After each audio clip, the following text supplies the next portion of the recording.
안녕하세요. 방문각 서울법원에서 감정평가사 2차 시험 감정평가 및 보상복구 가르치는 법학박사 강정원 평가사입니다. 자, 오늘 그 31회 전체 수석으로 합격하신 이동현 평가사님을 모시고 감정평가 및 보상복구 공부에 대한 입문자분들 또 공부 진행하시는 분들한테 좋은 도움을 드리기 위해서 오늘 공부 노하우 차원에서 우리 모시고 말씀 한번 나눠보도록 하겠습니다. 먼저 이동현 평가사님 자기소개 잠깐 부탁드립니다. 네. 안녕하세요. 저는 이번에 31회 운 좋게 전체 수석으로 합격하게 된 이동현이라고 합니다. 이제 오늘 인터뷰해서 최대한 도움 드릴 수 있도록 노력하겠습니다. 네, 먼저 그 감정평가사 시험 공부를 하다 보면은 우리 그 감정평가 보상복구 이거를 보통 우리가 이제 법규라고 하는데 법규 공부를 처음 이제 공부를 하심에 있어서 제일 먼저 이제 공부를 하시는 게 이제 간평 그 행정법이라고 그래요. 행정법은 다른 이제 행정고시나 변호사 시험 이런 데서 필수 과목이기도 하죠. 그러다 보니까 이제 신림동 구시청에서도 이제 많이 공부를 많이 하셔요. 근데 이제 감정평가사 시험에서는 이제 변호사 시험이라든지 또는 그 행정고시 행정법하고는 좀 많은 차이가 있는데 우리 이동현 평가사님은 어떻게 공부를 좀 하셨어요? 네. 그러니까 저는 일단 맨 처음에 입문을 할 때 이제 실무, 이론, 법규 세 가지 과목이 있긴 한데 법규를 맨 처음 공부하는 기본 마인드는 수험과 이론만 있어서 실무는 명과락만 하면 되고 이론 평균에 법규를 고득점을 해야 이제 탈출을 한다, 여기를 탈출한다 이런 얘기를 했었는데 그렇다 보니까 수험생들 중에서 이제 법규를 전략 과목, 그러니까 난 고득점을 받아야겠다 이렇게 생각하시는 분들이 굉장히 많아요. 그렇기 때문에 남들보다 조금이라도 더 점수를 받기 위해서는 시험에 좀 더 특화된 공부 방법, 그러니까 내가 많이 아는 걸 넘어서서 어떻게 해야 답안지를 더 잘 작성을 할지, 그 다음에 남들보다 점수를 더 받으려면 그만큼 더 열심히 공부를 하고 좀 더 전략적으로 생각을 해야겠죠. 저는 일단은 맨 처음 들어왔을 때 나는 암기 과목이라고 법규를 나중에 미루지 말고 매주마다 기본 강의가 있으면은 그 주에 했던 거는 그 주에 다 소화를 시키는 방식으로 처음에 마인드를 잡아서 공부를 했어요. 그리고 나중에 스터디 때도 하시다 보면 아시겠지만 좀 제 목표는 책을 안 보고 답안지를 쓰는 게 목표여서 그렇게 하게 되려면은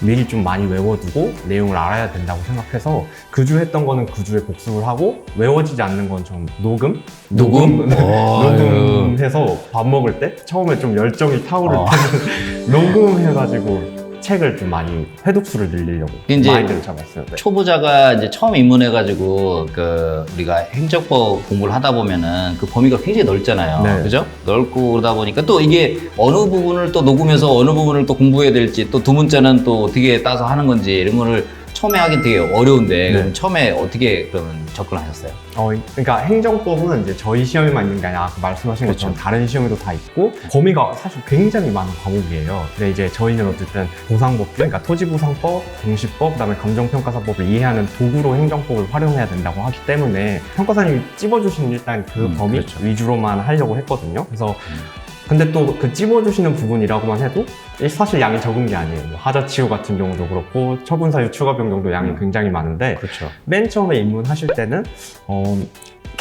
개념하고 근거 규정이 어디에 있는지, 그 다음에 항상 그 요건은 뭔지 이거를 위주로 공부를 하려고 했어요. 그러니까 요건을 외우는 이유는 나중에도 말씀드리겠지만 답안지를 쓸 때 내가 그 요건에 포섭을 시켜줘야 되는 게 법규의 핵심이거든요. 그래서 이게 이제 교재가 물론 이제 이게 해마다 이게 개정이 되긴 하는데요. 이게 그 간평행정법 교재잖아요. 보면은 여기서 이제 교재가 보면은 큰 파트로 나누면 행정법 총론, 행정자격법, 행정구제법 이렇게 이제 크게 보면 이제 세 파트로 나눠져 있어요. 그러다 보면 이제 요 행정법 자체가 되게 내용이 좀 난해하잖아요. 그렇죠? 그다음에 이제 관련된 조문들도 많이 나오는데 그러면 이제 요거를 공부하면서 그거를 보완하려면 이게 법전 같은 게 이제 필요하잖아요. 그죠? 이 법전. 이거 법전은 그러면 이건 어떻게 활용을 하셨어요? 이게 다른 과목도 그렇겠지만 어쨌든 법규는 이 법률 규정에서 시작하는 과목이기 때문에 법전은 굉장히 중요해요. 근데 법전을 먼저 왜 보냐 하면은 행정법에 보면 각 논점들이 있어요. 대표적으로 원고적격 이런 논점이 있다고 하면 12조 행정소송법 12조 거기에 보면은 왜 법률상 이익에 관한 합설과 판례가 있는지를 이제 아셔야 되는데 그거를 하기 위해서는 행정소송법 12조에 규정되어 있는 내용을 알아야 여기 규정에 이런 법률상 이게 논의가 좀 애매해서 학설과 판례가 존재하는구나. 일단 이런 걸 먼저 깨달으셔야 돼요. 그래야 만약에 원고적격 문제가 나오더라도 그래서 행정소송법 12조를 먼저 언급을 해야 되는구나. 그냥 법률상 이게 학설과 판례만 언급을 하면 안 되는구나. 이런 걸 먼저 느끼셔야 되고, 나중에 가면 어쨌든 대부분 법률에 있는 논점들을 아니까 앞에서부터 읽어도 상관이 없지만은 처음 공부하실 때는 평생 수업 시간 때도 말씀해 주시겠지만 사전식 공부법으로 하는 게 중요하다고 그렇죠. 생각을 해요. 뭐 행정소송법을 내가 오늘 공부하겠다 하면은 오늘 한번 끝내볼까 해서 1조부터 이렇게 끝까지 읽는 게 아니라 원고 접격을 하면은 12조를 옆에 같이 두고 읽어본다던가, 오늘은 뭐 처분의 개념을 내가 한다고 하면은 행정소송법 2조랑 19조를 같이 이렇게 좀 그날그날 행정법 기본서에 있는 순서대로 보면서 법전을 그때그때 찾아가는 방식으로 이렇게 공부하는 게 처음에는 수월할 것 같습니다. 그럼 이제 이게 그 행정고시나 또는 변호사 시험 이런 행정법하고는 내용적으로는 거의 유사하긴 한데, 이게 이제 범위가 좀 좁혀가지고 이제 하잖아요. 그러면 제가 이걸 강의를 한다 그러면 요 교재랑 같이 이제 공부를 하면서 그러면 수강을 어떤 식으로 하신 거예요, 그러면? 그러니까 뭐 범위가 일단 많긴 하지만은 어쨌든 그렇죠. 요즘 시험 추세가 점점 개별법에 있는 요건, 규정, 이제 네. 판례를 해석하는 식, 네가 얼마나 사안포섭을 잘하니, 약간 이걸 물어보는 식으로 그렇죠. 가기 때문에 네. 행정법은 정말 아까 말씀드린 것처럼 기본 강의에서 말씀해 주신 것만 반복적으로, 대신 반복적으로 해서 내가 이걸 완벽하게 답안에 빨리 쓰겠다라는 식으로 하는 게 정말 중요하다고 생각을 하고, 정말 뭐 하자치유, 처분사유 추가 변경, 뭐 하자승계 이런 대부분 전형적인 논점들이 시험에 많이 나오기 때문에 수업 시간에 건드려 주시는 부분만 해도 충분하다고 생각을 해요. 근데 이제 더 중요한 거는 앞으로 이제 그 다음 강의하시는 보상법규 기본 강의를 어떻게 수강을 하냐, 이게 중요한 건데, 보상법규 기본 강의는 일단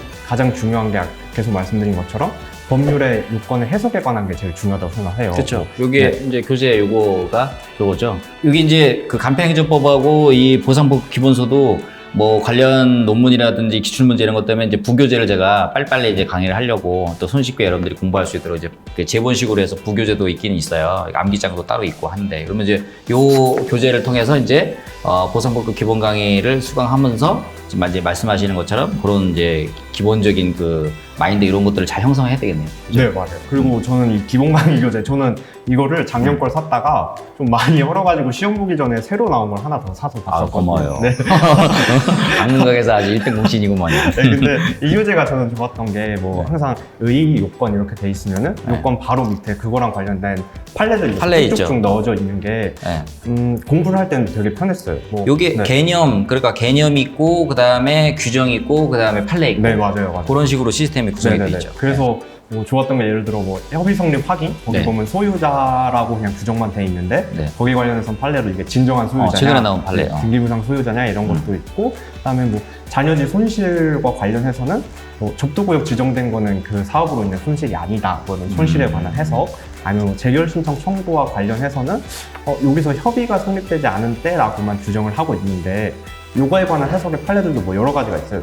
대상이 아니라고 본 경우, 아니면 뭐 통지 기간과 관련된 판례도 있고, 뭐 보상 대상이 아니라고 명백하게 그냥 얘기했는데 이것도 거기에 포함이 되냐, 이렇게 규정에 있는 요건 해석과 관련된 판례들은 항상 잘 외워두셔야 되고, 그 이유는 나중에 답안지를 쓰실 때 내가 사원 포섭을 해야 되기 때문이다, 그 요건으로. 그래서 기본 강의를 수강하실 때는 일단 처음에는 복습을 꼼꼼하게 하시고, 대신 그 복습은 의 요건 위주로, 그다음 나중에 시험이 다가오면은 이제 그때 나중에 내가 못 건드렸던 세부적인 얘기들을 조금 외워두시는 방식으로 하면은 기본 강의는 그 정도만 해도 충분하다고 생각을 해요.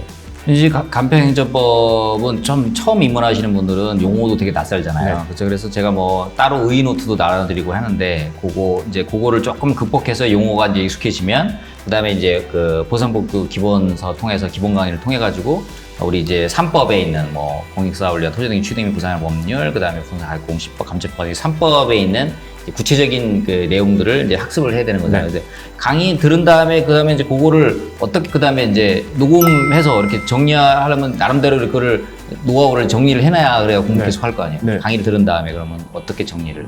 일단 항상 그 일주일 강의를 했으면은 그거는 그 주에 무조건 끝내야 된다, 이렇게 생각을 했거든요. 그래서 처음에 의의노트 이런 것도 주시니까 그렇죠. 일단은 네. 그것대로 외우시는 게 제일 좋아요. 그다음에 녹음 같은 경우는 저는 제 목소리로 하니까 좀 어색하더라고요. 제 목소리를 듣는 게. 그래서 네. 이런 거는 네이버에 좀 찾아보시면은 한글 파일만 써도 그거대로 읽어주는 이렇게 녹음 어플들도 아, 있고. 최근에 그거 있더라고요. 네, 네, 근데 저는 나중에 공부하다 보니까 그것도 조금 시간이 아깝다고 생각을 해서 그냥 어플로 보면은 강의를 그냥 다시 들을 수 있잖아요. 핸드폰 어플. 아, 그렇죠. 모바일. 네. 네. 그래서 모바일로. 네, 그걸 그냥 틀어놓고 여기 버스 타고 왔다 갔다 하면서 계속 그걸 들었어요. 그래서 나중에는 처음엔 1배속으로 듣다가 점점 개념이 익숙해지기 시작하면은 뭐 1.5배속, 1.7배속 이렇게 계속 하면서 반복하는. 그게 한 3번 정도 더 들을 수 있다. 네. 그래서 잘 말씀하면 연장도 시켜줘. 네네. 그래서 그런 방식으로 이렇게 네. 반복해서 할 수 있도록. 처음에는 용어가 진짜 어려워요. 저도 뭐 여기서 법령 보충적 행정조치 이제 이게 뭐지 했는데 그렇죠. 어쨌든 다 똑같은 수험생들이 같은 입장에 있기 때문에 그럴 네. 때는 누가 더 빨리 익숙해지냐, 누가 더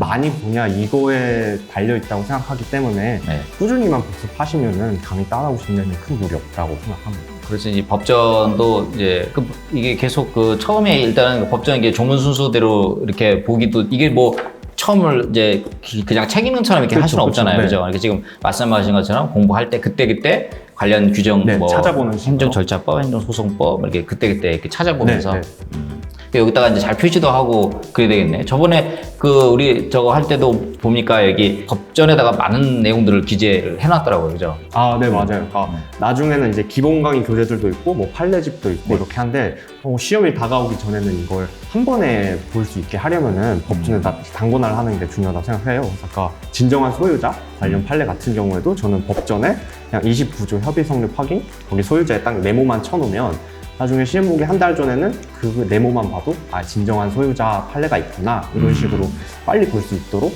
기본 강의 때는 그런 거 같이 해주시면 좋을 것 같다고 생각합니다. 네. 자, 이번 시간에는 우리 간평행정법, 그 다음에 보상보호 기본 강의, 그 다음에 요 법전 보기, 뭐 이런 부분들에 대한 노하우를 이렇게 같이 공유를 해봤습니다. 그렇죠? 그리고 그러면 이제 다음 시간 또 다른 그 공부 방법론에 대해서도 또 말씀드리도록 하겠습니다. 여러분들 또 열심히 하셔가지고 감정평가 시험에 꼭 합격하시기를 바라면서 이번 시간은 마치도록 하겠습니다. 네, 감사합니다. 감사합니다.